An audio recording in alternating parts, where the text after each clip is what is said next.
ផងដែរមានឈ្មោះថាបានមុខព្រះម៉ែដោយសភៅនេះខ្ញុំបានសង្កេតឃើញនៅមុខបញ្ហាជាច្រើនក៏ប៉ុន្តែខ្ញុំបានប្រមូលផ្ដុំគ្នាជាមួយបញ្ហា3សារសំខាន់ដើម្បីបកស្រាយជូនអ្នកទាំងអស់គ្នាដោយសភៅនេះទេសោត្រូវបាននិពន្ធតាក់តែងដោយលោកដោយកវីពីររូបដែលមួយមានឈ្មោះមួយមានឈ្មោះថាលោកប្រមុំម៉ាណិតចំណែកឯទី2មានឈ្មោះថាអ្នកស្រីប៊ុនណារ៉ូសាដោយសភៅនេះបាននិពន្ធជោគជ័យនៅថ្ងៃច័ន្ទទី2ខែថ្ងៃច័ន្ទទី2ខែតុលាឆ្នាំ2023ហើយនឹងត្រូវបានកំណត់បោះពុម្ពផ្សព្វផ្សាយនៅក្នុងឆ្នាំ2023នេះផងដែរហើយសភៅនេះមានកម្រាស់ទំព័ររហូតដល់200សំទោស264ទំព័រហើយខ្ញុំនឹងលើកយកនៅមួយបញ្ហា3យ៉ាងសំខាន់ជូនជាអ្នកទាំងអស់គ្នាដោយមួយបញ្ហាទី1នោះគឺអត្តចរិតឆ្មាយនិងក្រអូបតបរបស់ព្រះម៉ែមន្ត្រីដោយអ្នកទាំងអស់គ្នាខ្ញុំចង់ឲ្យអ្នកទាំងអស់គ្នានឹងថាមនុស្សអ្នកអាចតែមានអត្តចរិតខុសគ្នាហើយក្នុ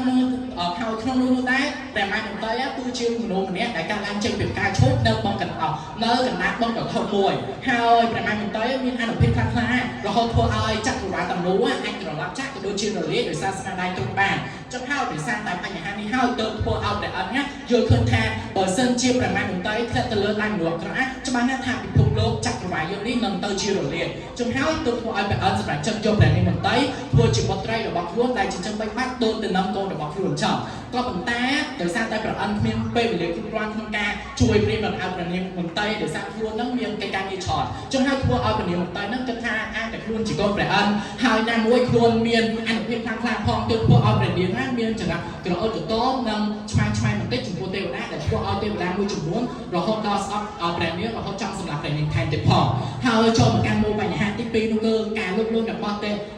តាក៏ដូចជាទេវតាស្ដេចផ្កាក៏ដូចជាពពួកអសុរៈដែលយើងនឹងឲ្យថាព្រះនាងមន្ត្រីគឺជាព្រះនាងម្នាក់ដែលមានអនុភាពខ្លាំងក្លាមែនតើអញ្ចឹងហើយព្រះនាងមន្ត្រី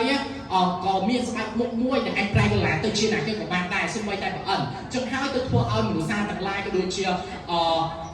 ពពួកអសុរៈទាំងឡាយចង់បានស្បែកមុខព្រះនាងហ្នឹងមកគ្រប់គ្រងអញ្ចឹងហើយទៅធ្វើឲ្យមានសង្គ្រាមរហូតធ្វើឲ្យដល់ផែនដីរបស់យើងហ្នឹងក៏ឡើងចាក់ថែមទៀតផង